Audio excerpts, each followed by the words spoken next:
One big stressor that feedback that I've gotten from leaders is the time that it takes to invest, or sometimes waste if we're not investing our time well, in interviews. Of course, interviews are time consuming and they are a necessary part of the hiring process. And just by the nature of interviewing and hiring, there can be a lot of stress throughout the process. It's a distraction away from your leadership duties. But let's take a look at what you do have control over, and that is the choices that you make.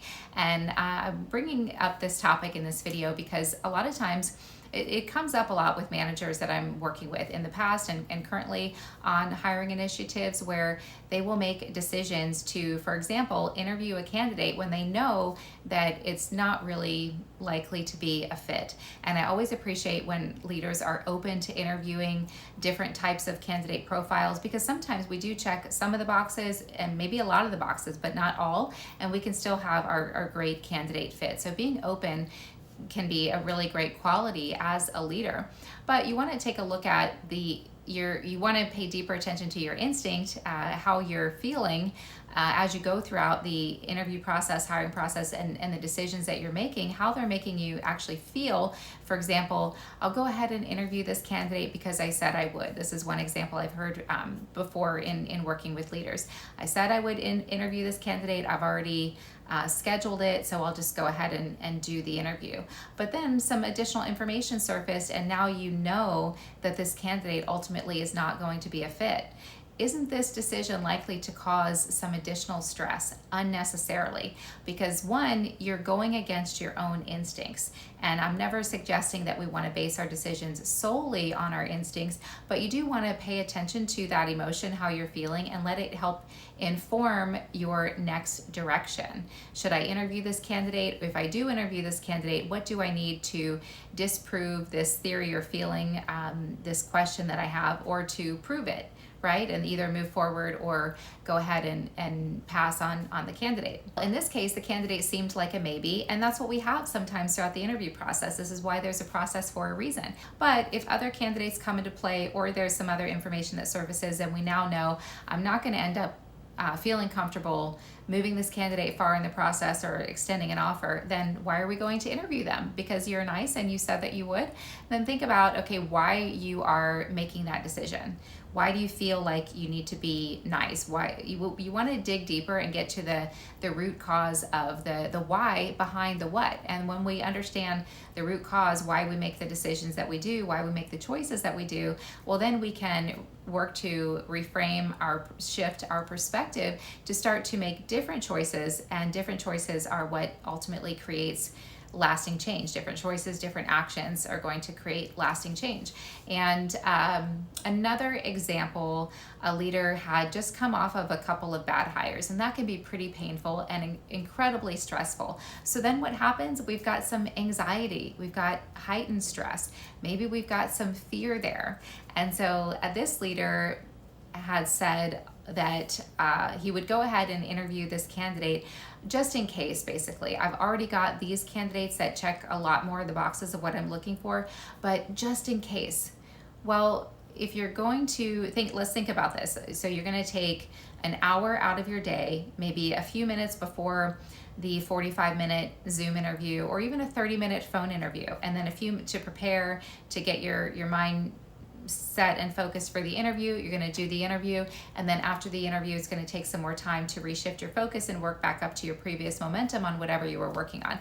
That's minimum 1 hour, but it's going to take up even more time. Why? Because deep down, even if you're not consciously thinking about it, you know that you wasted your time interviewing that candidate. That's an hour of your time. An hour is a lot of time. It goes by super quick, but just think about what else you could have gotten done in that hour. And so even if you're not consciously thinking of it at the forefront of your mind, in the back of your mind, you're now going to be working with a distracted focus throughout the day because you didn't invest your time well. So let's think about the why behind the what there. Well, it's fear. The manager just came off of a couple of bad hires and is having some anxiety, probably. When we're scared, and I'm not saying the manager's scared, but you know what I mean. We're not in the right mind to make our best decisions. So my recommendation there would be to, when we're not sure when you're not sure what to do, don't do anything. Give it a beat. That candidate's not going to go anywhere in a day, in a few days. And if they do, well then great. They had another opportunity that was the right fit for them, and it wasn't, things work out as they do for a reason. So when you are feeling these moments of anxiety, that's something that you want to pay attention to. You don't want to make a decision in that moment. You want to give yourself some space. Maybe you want to talk it through with a recruiter, if you trust a recruiter that you're working with on that opportunity, with a coach if you are working with a coach, or maybe there's someone on your team or in your organization that you can that you can talk through. But at the very least, give yourself a beat to take some time there. You don't have to make a decision when you're feeling super stressed. But then if you are making decisions that are going to add stress by taking time unnecessarily away from your calendar, and that's time away from your team, this is going to cause additional stress and additional anxiety. So why are we making these decisions? Once we get to the why behind the what, then you can start to make some different choices.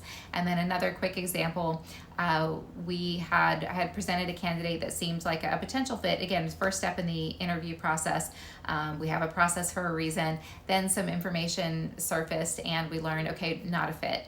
The manager still agreed for some reason to take the candidate to lunch. So now if you're going to an in-person interview with a candidate, this is likely at least a minimum 3-hour block out of your day, because you're taking time to prepare, to get to the interview. You're doing the interview. Sometimes an hour interview can turn into hour and 15, hour and a half, and then time to refocus back, get back to what you were doing before, travel time. And now you might even be working with a distracted focus because it wasn't a good investment of your time. And so we want to think about, the first step is to think about where you feel the most frustration, the most stress in your hiring process. And then you want to look at the decisions that you're making that are ultimately creating that outcome. But then you want to take it even further and ask yourself, why are you making those decisions? And I'll give a personal example to help put it into perspective so that you can take and do this yourself later if you like.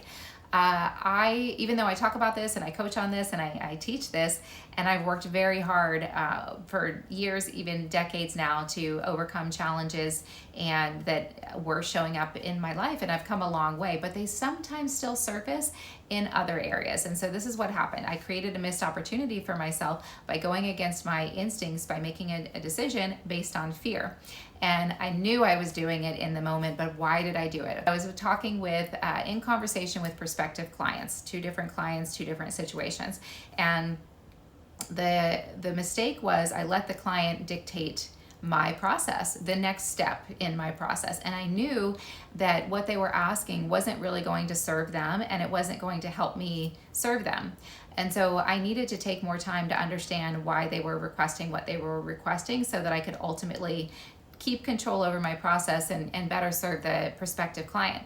Now, maybe if I had gone through my process the way that I do, maybe they would have become clients, maybe not. But I knew that I messed up, right? But why did I make that choice? Why did I make the choice to go ahead and comply and give them the deliverable that they were requesting? Well, I thought about it. I gave myself a little after action review after the second time that this had happened. Not right in that moment. First I experienced the uncomfortable emotions. I was upset at myself. I was stressed. I was frustrated. I was disappointed. So I let myself feel these uncomfortable feelings. And then a little bit later, after they passed, I dug a little bit deeper to do an after action review. And in thinking more deeply, and when I say thinking more deeply, I mean digging to get to the emotion. That's how we get to the why. What emotion drove your action? Our actions are emotion based. Maybe all the time, maybe most of the time. But the feeling that I took, it didn't take a lot of digging, because I've been actively employing this process for years and even decades now, where I dig deeper to get to the root issue, the root behind the goal, the root behind the problem. And so I can get there very quickly now. And the more you apply this practice, you'll be able to get there quickly too. And so I realized it was, I didn't want to bother the client. I didn't want to bother them. And so what is causing this way that I'm thinking? I'm bothering them.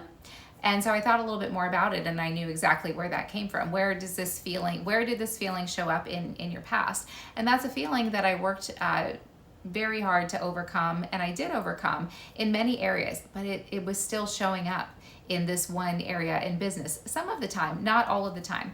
Okay, so in knowing this, it's not to make me feel bad, it's to help me improve moving forward. So now what can I do moving forward to take a different action? And what can I do to reframe the way that I'm thinking and or feeling about myself? I'm not a bother. I know that I have something to offer that can help these clients because what they shared they were looking for, I know that that's an area that I can help. And now I'm maybe bothering them because I'm not helping them. So do your after action reviews. It just is going to help bring awareness to the decisions that you're making and the why that is driving those decisions, and what that emotion is and where it's coming from. And so see if you can, I invite you to do an after action review of your last hiring process. And maybe you made a great hire, but where was the most frustration that you experienced in your process? Where was there maybe some unnecessary stress in your process? And then maybe there's somebody in your network that you can talk to that you feel comfortable talking through if that is helpful for you. A lot of times I can work through things on my own. It's just like a personal preference kind of thing. So maybe you want to work through it on your own. Maybe you want to talk with somebody. You're certainly welcome to reach out to me. I'm happy to chat if you want to do an after action review and do a talk through of current frustrations, challenges in your hiring process or a recent one. And so what are the takeaways? Do your after action reviews. Focus on the frustration. Focus on where you are feeling frustrated and or stressed in your hiring process, and get curious. Look at your actions, and not to beat yourself up, but there's so much power in responsibility, because if we're looking outside of ourselves for our circumstances to change, we're going to be looking a long time. The moment you start looking within, you just got 1,000 steps closer to solving the problem. So you can create real change and reduce stress in your hiring process and take back more control over your time, and then you're going to have more time to give back to yourself and in turn to your team. So thank you so much for watching. I hope you got some value. If you did, be sure to like and subscribe, and I'll see you in the next one.